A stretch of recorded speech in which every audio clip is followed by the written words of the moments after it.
One of the things you have to watch for when trout fishing, you'll notice there's a lot of faster water in front of me, slower water beyond me a good ways. Here, I want to fish the kind of this really great, almost, it's just a run. It's this really nice level section of water, kind of even current, but there are going to be a couple of little places in it that will cause me some difficulty. So right here, if you'll notice, if I were just to hold my rod in one place and let this indicator float downstream, right now everything looks pretty good. But as soon as I get here, you'll see how the fly line bends below the indicator and it's already starting to push a little wake like a motorboat.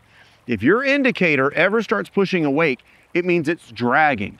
And a drift that drags is one that's just not gonna catch that many fish. And so here what I wanna do is mend.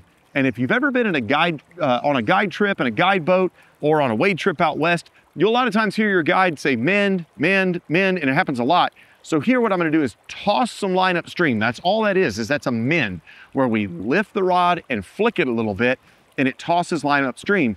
It allows the fly line to catch up with the indicator. And now we're still on a drag-free drift. Everything looks good. And if we want to, we can put just little maintenance mends in there, just those little, you can kind of roll the rod tip left or right to keep it drag-free and looking good.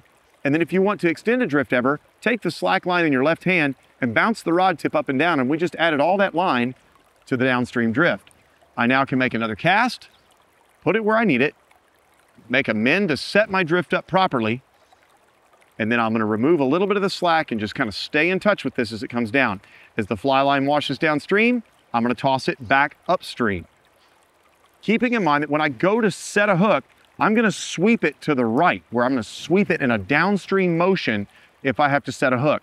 Because I don't wanna pull the flies out of the fish's mouth, I want to pull it right into the fish's mouth by sweeping my rod downstream. All you do is simply repeat this process of mending, drifting, and trying to make sure that indicator never pushes against the water current for any reason. You want it to drift downstream as naturally as possible. By doing so, and doing so regularly, you will find more fish in your net throughout the day.